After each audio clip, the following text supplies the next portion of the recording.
बिस्मिल्लाहिर्रहमानिर्रहीम, अस्सलाम वालेकुम। प्रोग्राम इख्तिलाफ राय के साथ मैं हूँ इफ्तिखार काज़मी। मर्दों का दिन दहाड़े गायब हो जाना, बच्चों और औरतों से रेप होना, क्या यह है नया पाकिस्तान? क्या इसे तब्दीली समझ लिया जाए? रियासत पाकिस्तान में ये सब क्या हो रहा है?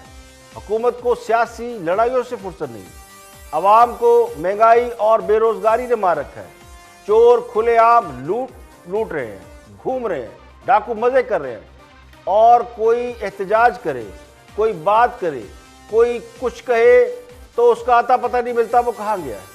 हाँ, सब तो कहा करते थे जब वो आएंगे तो सब कुछ ठीक हो जाएगा, हम तो मदीना की रियासत बनाने चले थे, और हालत ये हो गई है कि जंगल का कानून राइज होता जा रहा है, जिसकी लाठी उसकी भैंस। पुलिस अफसरान की तकर्री और तबादले इस बात पर हो रहे हैं कि मुखालफीन को कैसे सबक सिखाना है। बदकिस्मती से और अफसोस से कहना पड़ता है कि हम आगे जाने की बजाय पीछे जा रहे हैं। साबका हुक्मरानों पर यह इल्ज़ाम था वो चोर हैं, लुटेरे हैं, डाकू हैं, मगर आज क्या हो रहा है? आज तो जी चाहता है कि खास साहब से पूछा जाए कि कहाँ है वो मदीना की रियासत और अवाम के जानो माल की हिफाजत के दावे। जब पुलिस में तकर्रियाँ सियासी हो जाएं और पुलिस अफसरान अवाम की हिफाजत करने की बजाय अपनी कुर्सियों की हिफाजत पर लगे हों, तो फिर इसी तरह शाहराहों पर खवातीन की इज्जतें लूटने वाले दंदनाते फिरते हैं। जनाब वज़ीर आज़म, आप तो कहते थे कि मेरे अहद में लोगों को उठाया नहीं जाएगा, तो कभी कोई सहाफ़ी उठा लिया जाता है, कभी कोई सरकारी अफसर उठा लिया जाता है, और फिर उनके लब सी दिए जाते, वो कुछ ना बता सके कि उन्हें किसने उठाया था। दिन दिहाड़े जिस मुआशरे में 5 साला मरवा के साथ जुल्म हो जाए, शादीशुदा औरत के साथ मोटरवे पर जुल्म हो जाए, जिसको सबसे महफूज शाहराह समझा जाता है, और हम ये दावे करते फिरे उस मिसाली रियासत के, तो मुझे तो शर्म आती है ये कहते हुए कि हम जिल्लत और पस्ती की गहराइयों में गिरते चले जा रहे हैं। पंजाब और सिंध ये पाकिस्तान के 2 बड़े सूबे हैं। दूसरे सूबों की निस्बत इन सूबों में पढ़ी लिखी आबादी है, लेकिन यहाँ क्या हो रहा है? मोटरवे पर एक शादीशुदा खवातीन से इज्तिमाई ज़्यादती ने पूरे मुआशरे को झंझोड़ कर रख दिया है। इतने वाक़यात और इतने सानहात के बावजूद लगता यूँ है कि मुआशरे में कुछ नहीं बदला। हम कुछ सीखने और समझने को तैयार ही नहीं है। दरिंदगी, हवानियत, जैसे कुछ भी नाम दे ले, कसूर की ज़ैनब से लेकर कराची की मरवा तक कुछ भी नहीं हुआ, कुछ भी बदला नहीं है। ना जुल्म करने वाले तब्दील हुए, ना जुल्म सहने वाली बच्चियां और ना खवातीन। पंजाब के वज़ीर आला हों या सिंध के वज़ीर आला, ये उनका फ़र्ज़ है कि उनके सूबे के अवाम के जानो माल की हिफाजत की जाए। अब मोटरवे एक महफूज शाहराह है जिस पर एक औरत के साथ ज्यादती का वाक़या, ये बड़ा दिल सोज है। बच्चियां तो कम सिन होती हैं, लेकिन एक जवान औरत बालिग पढ़ी लिखी जो अपने बच्चों के साथ वो एक अपनी गाड़ी में सफ़र नहीं कर सकती, तो फिर हुकूमत क्या कर रही है? फिर लॉ एंड ऑर्डर के दावे क्यों किए जाते हैं? खतून अपने बच्चों के साथ लाहौर से गुजरांवाला जा रही थी। लाहौर सियालकोट मोटरवे के करीब किसी वजह से गाड़ी खराब हो गई या पेट्रोल खत्म हो गया, मदद मांगी तो मोटरवे पुलिस उसकी मदद को ना आई। अब ये दिल दहलाने वाला वाकया, ये कल से इस पर बहुत बात हो रही है कि 2 अफराद ने उसका मालो सबाब भी लूटा और उसकी इज्जत भी उसके कम सिन बच्चों के सामने तार तार कर दी। तो इससे बड़ा जुल्म और क्या हो सकता है? हमें तो इस पर यौम सोग बनाना चाहिए था। पंजाब में अब एक नए आईजी आए हैं और सीसीपीओ भी चंद रोज पहले ही आए हैं, तो अब ये इन दोनों का इम्तिहान है या टेस्ट केस है, जिनकी तकर्री पर पहले ही बहुत से सवालात खड़े हैं।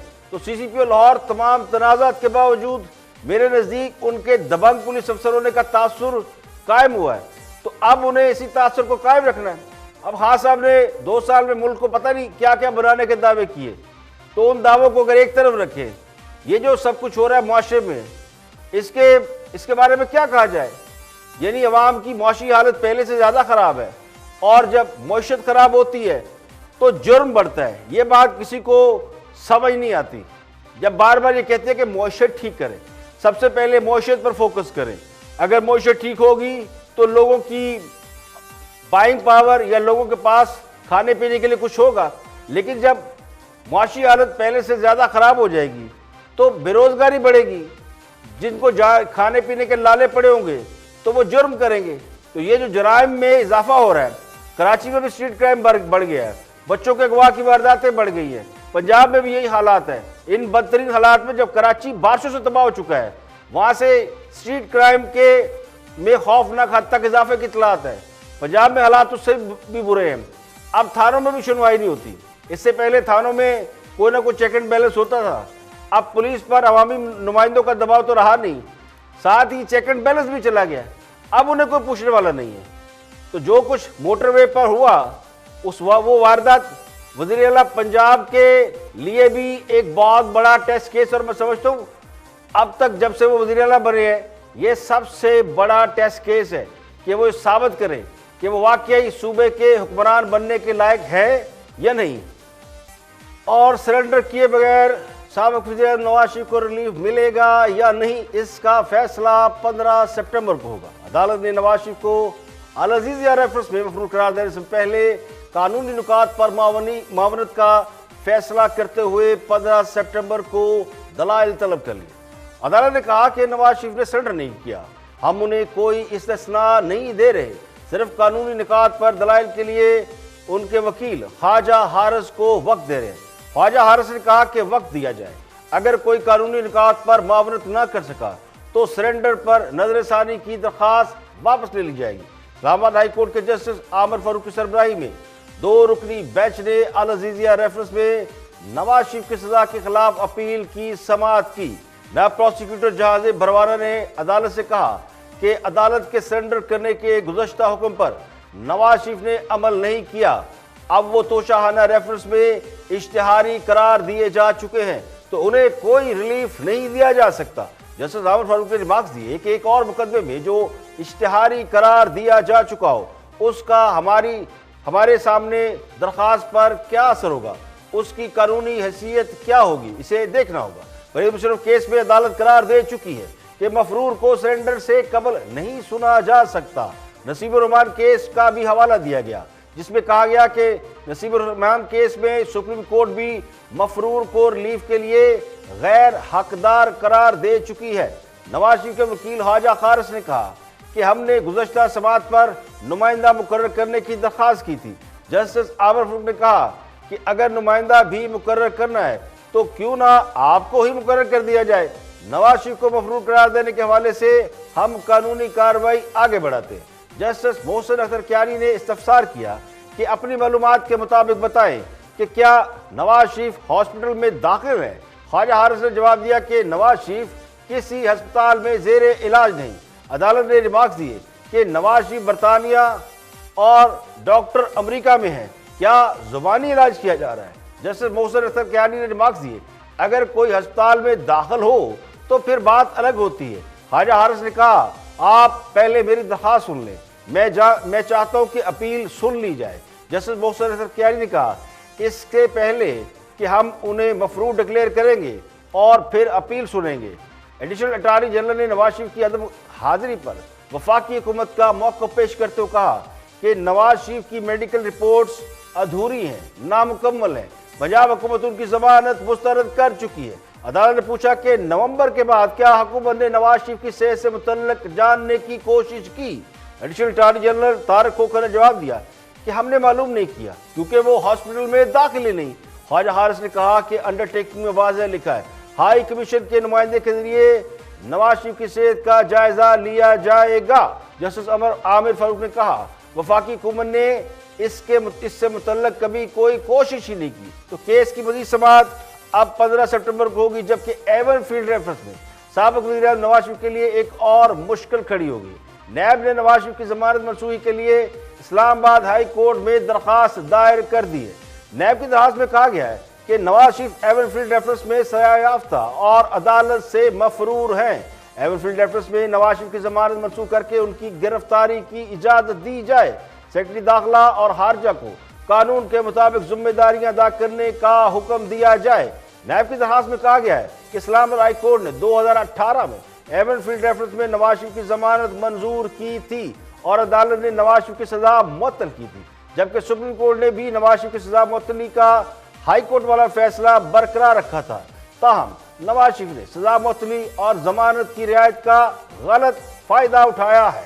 नैब ने कहा कि बैरून मुल्क चले जाने के बाद नवाज शरीफ इस रियायत के मुस्तहक नहीं रहे। इस्लामाबाद हाई कोर्ट ने 2018 में एमर फील्ड रेफरेंस में नवाज शरीफ की सजा मुअत्तल करके उनकी जमानत मंजूर की थी। इसके अलावा आज शहबाज शरीफ भी अदालत में पेश हुए। केस में वो अपनी बेटी के हमरा अदालत में पेश हुए। और भी बहुत से मामलात हैं और भी हम खबरें हैं।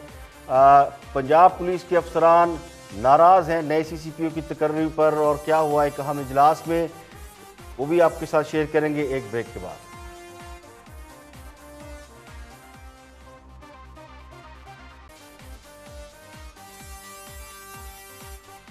Welcome back. आप देख रहे हैं प्रोग्राम इख्तिलाफ राय और मैं हूं फ़ार काज़मी। ब्रेक के बाद हाजिर खिदमत है। और अपोजिशन की APC 20 सितंबर को हो रही है। उससे पहले ही हुकूमत ने दावा किया है कि अपोजिशन की APC खाया पिया कुछ नहीं, गिलास तोड़ा 12 आने होगी। ये दावे कौन कर रहे हैं? शेख रशीद साहब। देखते हैं कि शेख रशीद साहब ने आज कुछ अहम पेशन गोइयाँ की हैं इस हवाले से। शेख रशीद।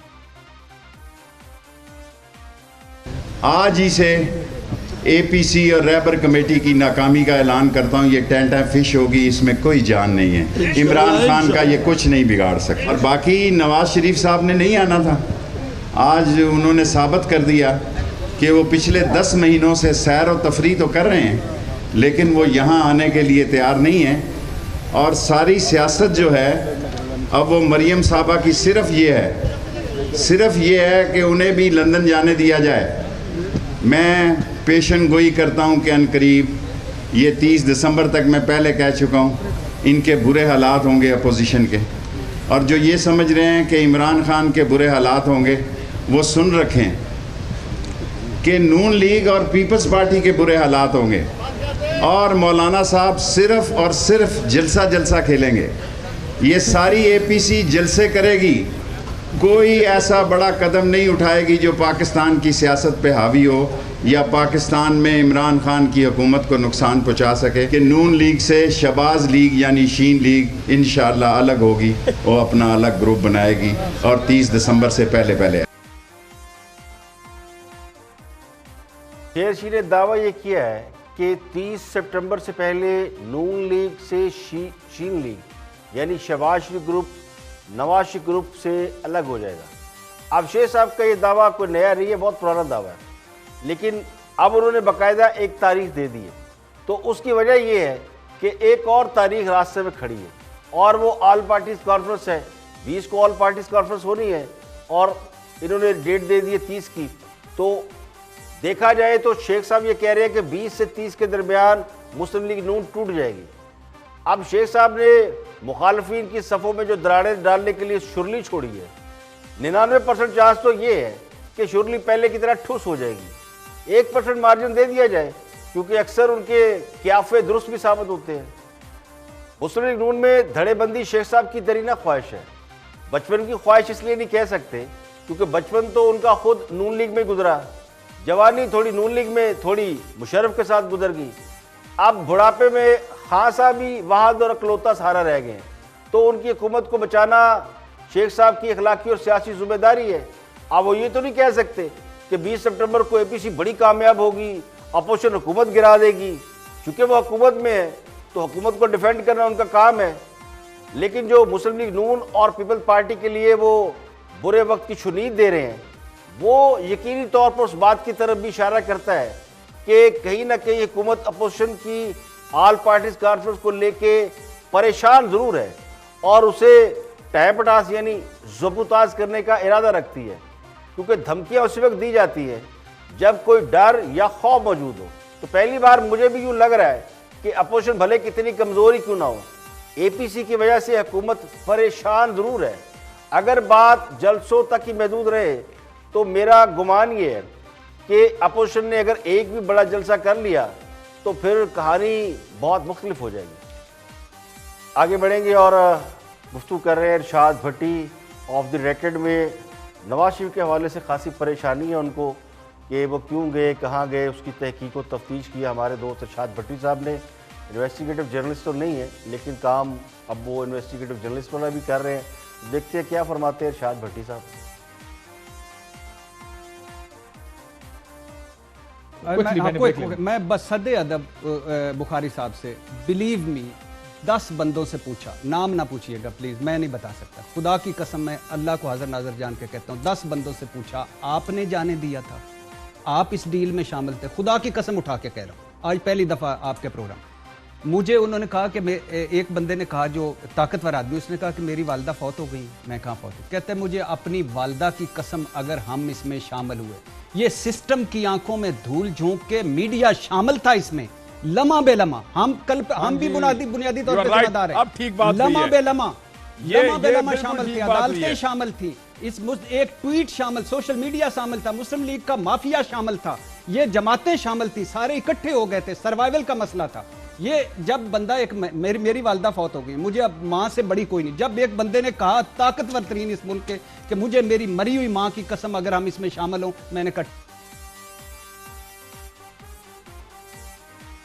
मिसालें तो बड़ी है।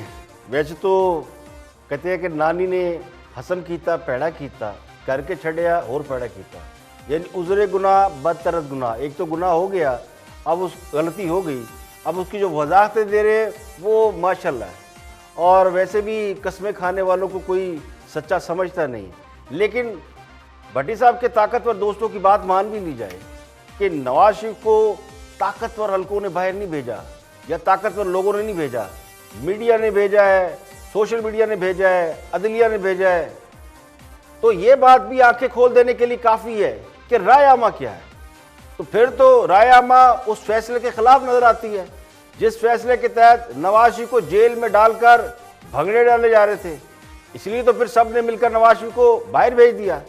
अगर एक लम्हे के लिए फर्ज कर लिया जाए कि नवाज शरीफ को मीडिया ने बाहर भेजा है, तो इसका मतलब है कि मीडिया का बड़ा हिस्सा भी ये नहीं चाहता कि नवाज शरीफ जेल में रहे, या मीडिया और अदालतें उस फैसले से खुश नहीं जिस फैसले की नवाज शरीफ को सजा दी जा रही थी। तो जिस तरह का ये तासुर दे रहे हैं कि नवाज शरीफ को भेजने वालों में हुकूमत के सिवा या ताकतवर लोगों के अलावा बाकी सारे लोग शामिल हैं, सब ने मिलकर भेजा है, तो फिर मैं तो ये समझूंगा कि लोग ये समझते हैं कि नवाज शरीफ के साथ ज्यादती हो रही है, जुल्म हो रहा है, तो उन्हें बचाने के लिए सबने साजिश की और उन्हें बाहर भेज दिया। इसी से अंदाजा लगाया जा सकता है कि रायआमा क्या है। तो रायआमा उस बात के खिलाफ है और ये समझती है कि नवाज शरीफ को जिस केस में सजा सुनाई गई वो ठीक नहीं, या नवाज शरीफ को जेल में नहीं होना चाहिए, इसलिए सबने बीमारी का ड्रामा करके नवाज शरीफ को बाहर भेजा। तो जो थ्योरी दे रहे हैं हमारे दोस्त, उस थ्योरी की काउंटर थ्योरी तो फिर यही बनती है कि अगर हुकूमत ने नहीं भेजा, अगर ताकतवर लोगों ने नहीं भेजा और सारे अवाम ने मिलकर भेजा, तो फिर ये समझे कि वो अवाम फिर उन फैसलों को नहीं मान रहे जिन फैसलों की वजह से नवाज शरीफ को जेल में रखा गया था। हमारे और भी दोस्त हैं और उनकी भी काफ़ी खासी रिसर्च रहती है बहुत से मामलात के ऊपर, तो उनको भी शामिल गुफ्तगू करते हैं। रिपोर्टर हमारे दोस्त क्या कह रहे हैं? वही एक ऑर्डर ये कहते हैं हम लेने गए हैं फर्द पटवारी से, तो जो पहले 500, 1000, 2000, 10,000, 20,000 तक की बात, उनका जी 80,000 रुपये दे। उनका भी 80,000 क्या मेरा मतलब है, मैं किस चीज़ के दूँ? नहीं, बस ये देने हैं, आपने फ़र्द लेनी है तो 80,000 दे। तो ये यहाँ इसको बंद करना पड़ेगा। और इमरान खान आयरन हैंड से जो कहते मैं डील करूंगा, तो he should come out with an iron hand और ये कुचला जाए, माफिया जो है कुचलना पड़ेगा। वो बात यह है कि आपने सरकारी मुलाजमिन की तनख्वाहें बढ़ाएं, उसके बाद बिजली के बिल बढ़ गए हैं, गैस के बिल बढ़ गए हैं, अखराजात बढ़ गए हैं, महंगाई बढ़ गई है, तो फिर पटवारी ने कहाँ से पैसे पूरे करने हैं? वो इसी तरह ही पैसे पूरे करेंगे। तो ये चीज़ तो चलती है, तो बेहतर है कि आप लोगों की कुव्वत अच्छा, आप भी बात से उधर नहीं आते क्योंकि इमरान खान आपका शो पूरा देख रहे हैं। नहीं, मैं ये नहीं कहता, वो इसलिए आप खुश हैं बस। नहीं, बिल्कुल नहीं, ऐसी बात नहीं है। मैं ये कह रहा हूँ कि कुव्वत ख़रीद लोगों की बढ़ानी चाहिए। अगर एक पटवारी की तनख्वाह आप रखेंगे 20,000, 18,000, 14,000 और उसके बिजली का बिल आएगा 14,000, तो वो क्या करेगा? गैस का बिल आएगा, क्या करेगा? सरकारी मुलाजमीन के पास इसके अलावा कोई ऑप्शन नहीं होता चौधरी साहब कि वो अपना रेट बढ़ा दें, और उनके पास इस बात की वो वजह होती है। सही कह रहा हूँ मैं। हाँ साहब की ख्याली रियासत में करप्शन और रिश्वत ख़त्म होने की बजाय या उसमें कमी आने की बजाय उसके रेट डबल और ट्रिपल हो गए हैं और रिश्वत का रेट बढ़ गया है। ये हमारे दोस्तों की खबर है। तो इसे भी तब्दीली सरकार का एक बड़ा कारनामा करार दिया जा सकता है। कल तक जिन लोगों ने इस बात पर आसमान सर पे उठाया हुआ था कि मुल्क में करप्शन हो रही है, लूटमार का बाजार गर्म है और हम आएंगे तो सब कुछ ठीक कर देंगे, आज वो किस कदर आराम से करप्शन और रिश्वत के हक में दलाइल दे रहे हैं और बड़े मुदल्लल अंदाज में गुफ्तगू कर रहे हैं। रिश्वत के रेट बढ़ने को जस्टिफाई कह रहे हैं। यानी कल तक ये भी कहा जाता था ऊपर बंदा ईमानदार हो तो नीचे सब कुछ ठीक हो जाता है। अब ये कह रहे हैं कि बंदे दी पूरी नहीं पाएगी तो रिश्वत का रेट तो डबल होएगा। तो दूसरे लफ्ज़ों में माशी हालात माशाल्लाह माशाल्लाह ऐसे कर दिए खान साहब ने कि लोगों की क़ुव्वत ख़रीद इंतहाई कम हो गई है। तो रिश्वत के रेट ना बढ़ाएं तो और क्या करें। पंजाबी की एक मिसाल है, मैं ज़रा तब्दील करके सुना देता हूँ कि किसी बेशरम की कमर पर झाड़ उगाया तो बजाय शर्मिंदा होने के कहने लगा कि चलो इसकी छाँव में बैठेंगे। तो जो लोग ये मान रहे हैं कि रिश्वत के रेट डबल हो गए हैं, वो ये तो बताए कि किस वजह से रिश्वत के रेट बढ़े हैं। पंजाब पुलिस के अफसरान नाराज़ हैं नए CCPO की तकर्री पर और क्या हुआ एक अहम इजलास में, वो भी आपके साथ शेयर करेंगे एक ब्रेक के बाद।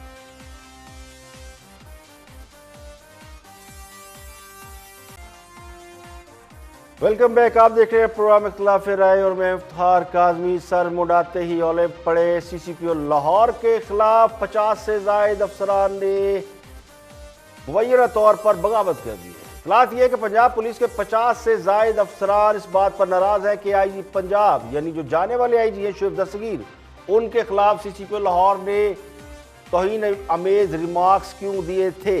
50 अफसरान ने मुश्तरका तौर पर दस्तखतशुदा एक एलामिया जारी किया जिसमें उमर शेख को शुएब दस्तगीर के खिलाफ नामुनासिब अल्फाज इस्तेमाल करने पर उनके खिलाफ सख्त रिएक्शन दिया है। तो CCPO उमर शेख के खिलाफ कार्रवाई के लिए भी दरख्वास्त की गई है। बल्कि यानी ये समझा जाए कि 50 से ज़ायद अफसरान ये कहते हैं कि जनाब उमर शेख को तब्दील किया जाए। इनमें SSP लेवल के पुलिस अफसरान और लाहौर में जो तमाम सीनियर अफसरान हैं 50 ही होंगे, लेकिन सब ने मजमूई तौर पर CCPO पर अदम एतमाद का इजहार किया। ये सेंट्रल पुलिस ऑफिस में कोई इजलास हुआ, इसमें सारे सीनियर अफसरान मौजूद थे जिसमें SSPs और SSPs के अलावा एडिशनल इंस्पेक्टर जनरल ग्रेड 21 के ओहदे के आला पुलिस अफसरान और डिप्टी इंस्पेक्टर जनरल DIG भी शामिल थे। एक अखबार ने इस बात को रिपोर्ट किया है कि सीनियर पुलिस अफसरान ने नाकाबिले कबूल रवैया अख्तियार करने पर नए CCPO लाहौर उमर शेख के खिलाफ खासी नाराज़गी का इजहार किया है। ज़रा ये कहते हैं कि लामिया तमाम पुलिस अफसरान की रजामंदी से तैयार करके जारी किया है और इसको इसलिए रिलीज़ किया जा रहा है कि नए IGP के रिकॉर्ड पर एहतजाज जो है वो यानी उनके रिकॉर्ड पर आ जाए। नए IG जो आए हैं उनको भी उन्होंने एड्रेस किया कि जनाब जो आपका मौजूदा इनाम गनी साहब है उनको ये प्रोटेस्ट जो है वो रिटर्न दिया गया। ये इजलास जो है वो आज से कुछ 2 रोज़ पहले यानी 8 सितंबर को हुआ था, जिसमें पुलिस अफसरान खुद भी मौजूद थे और बहुत से अफसरान को CCTV ऑनलाइन लिया गया, यानी स्काइप पे या किसी और तरीके से। तो ऑनलाइन ये इजलास हुआ, कुछ अफसरान ऑनलाइन थे, कुछ अफसरान बैठे हुए थे।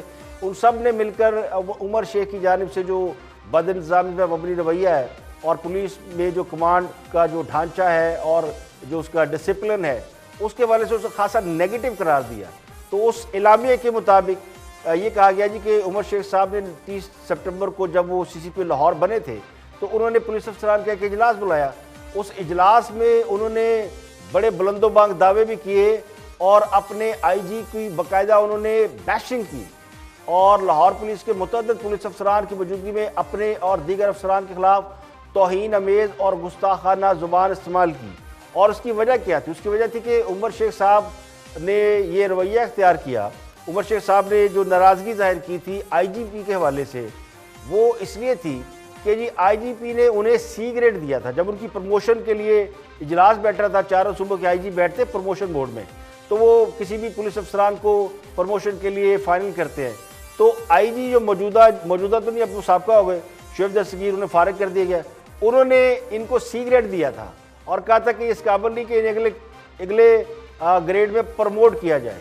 तो उन्होंने ये दावा किया था कि अब वो उन्होंने आईजीपी को जो है वो डंडे के जोर पे सीसीपी लाहौर लग गए हैं, यानी आईजी ने तो उन्हें रिजेक्ट कर दिया था, प्रमोशन नहीं दी, लेकिन उनका डंडा इतना तगड़ा कि वो लाहौर आ गए। ये उन्होंने पुलिस अफसरान के सामने बातें की और ये पुलिस अफसरान ने सुन ली, लेकिन उसके बाद ये मामला जो है फिर प्राइम मिनिस्टर तक चला गया। तो ये भी उन्होंने कहा इजलास के अंदर कि आज के बाद कोई आईजी का हुक्म नहीं माने, और जिसको भी ऑर्डर है आईजी का तो पहले मुझसे बात करे, मुझसे हिदायत ले और फिर उसके बाद कोई अमल करें। तो बुनियादी तौर पर उन्होंने अपने आईजी को जो है बिल्कुल रूल आउट कर दिया था। तो ये जो रवैया था, ये सीनियर अफसरान ने उस वक्त इस पर भी बात तो सुन ली, लेकिन इस पर कोई प्रोटेस्ट नहीं किया। अब जब ये सब कुछ हो गया, यानी शुएब दस्तगीर को फारिग कर दिया गया पीएम हाउस की जानिब से, और उमर शेख साहब मौजूद हैं, नए आईजी भी आ गए हैं, तो अब जो है वो पुलिस अफसरान ने ऑलमोस्ट बगावत कर दी है, एक लेटर लिख दिया कि जनाब इनको हटाया जाए। अब इसमें क्या होता है, ये आगे चल कर इसके क्या असरात होंगे इसके बारे में हमें तो नहीं पता, लेकिन पुलिस के मोरल के ऊपर इसका बहुत बुरा असर पड़ेगा। और भी इल्ज़ाम लगाए गए हैं जो डॉन अखबार की ज़िन्नत बने हैं कि क्या क्या पुलिस अफसरान ने इल्ज़ाम लगाए हैं उनके ऊपर, लेकिन जो इलामिया कहा गया वो कहते हैं जी कि अगर सीसीपी के ख़िलाफ़ तादीबी कार्रवाई ना की गई तो महकमा पुलिस के नज़्म व ज़ब्त को मुश्किलात का सामना करना होगा, पुलिस की कमांड का ढांचा ख़राब हो जाएगा, जूनियर अफसरान आइंदा सीनियर अफसरान के हुक्म पर अमल नहीं करेंगे। तो एक डायआर्की जो है वो समझते हैं कि अगर ये कार्रवाई ना हुई तो पुलिस, ये 50 पुलिस अफसरान समझते हैं कि फिर पुलिस का कोई डिसिप्लिन नहीं रहेगा। कोई भी जूनियर कहेगा जनाब सीसीपी लाहौर ने आईजी की नहीं मानी तो हम क्यों मानेंगे, ऐसा जो कहेगा एसपी को जाए जनाब और लड़ाई करेंगे तो सीनियर जाता जूनियर नहीं जाता, क्योंकि मिसाल सेट हो गई ना। उमर शेख साहब बच गए, जूनियर थे, और शुएब दस्तगीर चले गए, सीनियर थे। अब तो हर पुलिस अफसर जो है वो अपने सीनियर के हवाले से ये सोच रखेगा कि जनाब आप नहीं जाना है, हमने तो नहीं जाना, क्योंकि जूनियर को रखा जाता है, सीनियर को निकाल दिया जाता है। तो ये डिसिप्लिन का मैटर आ गया है। पुलिस जो है वो काम करने के लिए तैयार है, लेकिन जाहिर है कि जब ये एक बहुत बड़ा वाक़या पेश आ गया है जिसमें 9 सितंबर को पीटीआई के दौरे हुकूमत में एक बार फिर पंजाब के को 5वां आईजी तब्दील हुआ और छठे आईजी इनाम गनी उनकी जगह पर आ गए। तो ये भी कहा जा रहा है उस्मान बुज़दार, लेकिन कोई भी लेके आया उस्मान बुज़दार की चाहे सो या कुछ भी हो, उमर शेख साहब एक अच्छे पुलिस अफसर लगते हैं, दबंग आदमी लगते हैं। जब पुलिस वालों का स्टाइल होता है, उन्होंने आके जब वो मीडिया पे भी आए हैं तो नज़र आया कि उनका एक स्टाइल है बोलने का उसका, लेकिन जो कुछ भी उन्होंने कहा या सुना उसके ऊपर जो रिएक्शन आ रहा है वो उनके अपने महकमे के अंदर की जानिब से आ रहा है। तो हमने भी उसी को रिपोर्ट कर दिया है और ये मीडिया में भी है कि वो अंदर पुलिस की क्या कहानी चल रही है, और आगे चल के इस पर कोई और बड़ा बहुत कुछ और भी हो सकता है। पुलिस का डिसिप्लिन और मोरल बिल्कुल ही डाउन है। और इस्लामाबाद हाई कोर्ट ने रिमार्क्स दिए कि मुल्क को उमरा लूट कर खा गए, सरकारी इदारे सहूलतकार बन चुके हैं। इस्लामाबाद हाई कोर्ट ने सरकारी ज़मीन पर पीटीआई के सेनेटर औरंगजेब औरकजई के मुबैना कब्जे के खिलाफ केस की समाअत की। हाई कोर्ट सीडीए पर बरहम हुई और ये कहा कि एक सेनेटर को पूरी पहाड़ी पर कब्जा करा दिया गया जो वहाँ बादशाह की तरह रह रहा है, यानी कोई सरकारी ज़मीन पर ज़ाती सड़कें बना रहा है, कोई क्लब बना रहा है, कोई स्विमिंग पूल बना रहा है। तो शुक्र है कि इन गैर कानूनी मनसूबों का भी खास तौर से इफ्तार नहीं कराया गया, वरना हुकूमत की रही सही इज्जत भी चली जाती। जस्टिस मोहसिन अख्तर क्यानी ने रिमार्क्स दिए कि ऊपर से फ़ोन आ जाए तो ज़रूरी नहीं कि आपने वो हर काम हर सूरत करना है, कानून को भी देखना होता है। सरकारी ज़मीन पर ज़ाती बार लोग ऐसे लगा लेते हैं जैसे ये इंडिया पाकिस्तान की सरहद बन गई है। अब चेयरमैन सेनेट को हम ये केस भेज देते हैं ताकि पार्लियामेंट भी देखे कि इनके अरकान क्या कर रहे हैं। जस्टिस मोहसिन अख्तर क्यानी ने कहा कि इस मुल्क को उमरा लूट कर खा गए, लोग पहाड़ियां तक अपने खाते में डाल गए, सरकारी ज़मीनों पर ज़ाती सड़कें बनाई जा रही हैं। क्या बनीगाला के सारे घर गैर कानूनी और गिराए जाने के काबिल नहीं है? ये इस्तफसार किया गया। तो वकील साहब ने जवाब दिया, यानी सीडीए के वकील मौजूद थे, उन्होंने कहा जी बनीगाला में जो गैर कानूनी तमीरात का मामला पहले सुप्रीम कोर्ट में है। तो ये कहा गया कि सुप्रीम कोर्ट को आपने ये नहीं बताया कि आप 1000 कनाल ज़मीन एक सेनेटर को अलाट कर चुके हैं। सेनेटर, चेयरमैन, सीडीए और एमसीआई के खिलाफ ये सीधा सीधा नैब का केस बनता है। इदारे सरकारी ज़मीन के मुहाफ़िज़ होते हैं, ये उनकी ज़ाती जगीर नहीं होती। तो इस्लामाबाद हाई कोर्ट ने सरकारी ज़मीन पर सेनेटर औरंगजेब औरकजई के कब्जे के खिलाफ दरख्वास्त पर फैसला महफूज कर लिया। ये दरख्वास्त कब्जे के खिलाफ एक शहरी की जानिब से दायर की गई थी। अब आखिर में आपको JUI फे के हवाले से खबर दे दें। JUI फे के सरबराह मौलाना फजलुर रहमान दिसंबर में लाहौर में एक बहुत बड़ा जलसा करेंगे। JUI 13 दिसंबर को लाहौर में एक रैली निकाल रही है और इस हवाले से मैंने खबर दी थी कि उसमें मौलाना फजलुर रहमान शिरकत करेंगे, लेकिन अब ये इतलात है कि मौलाना फजलुर रहमान जो है वो 13 दिसंबर की रैली में लाहौर नहीं आ रहे, बल्कि ये रैली मुकामी तौर पे हो रही है और इस रैली को लीड करेंगे यहाँ की मुकामी क़यादत। बाद रहे कहते हैं कि मौलाना फजलुर रहमान का जो शेड्यूल है जलसों के हवाले से वो तय है। ख़त्म नबूवत तो पाकिस्तान के हवाले से रैलियाँ निकाल रहे हैं। इसके अलावा इसराइल के ख़िलाफ़ एक मुल्कगीर मुहिम चलाई हुई, इसराइल मुर्दाबाद के नाम से पेशावर में 2 रोज़ पहले उन्होंने बहुत बड़ा जलसा किया था।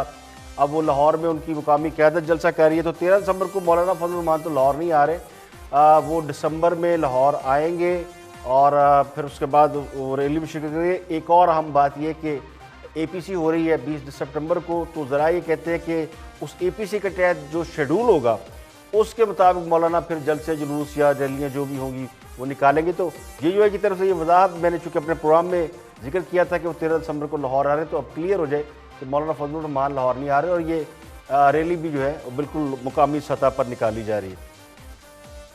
आज के लिए इतना ही। कल फिर हाज़िर होंगे मज़ीद खबरों तबसरों तस्वीरों के साथ। प्रोग्राम इख्तिलाफ़ राय से इफ्तिखार काज़मी को इजाज़त दें। अपना बहुत बहुत ख्याल रखें।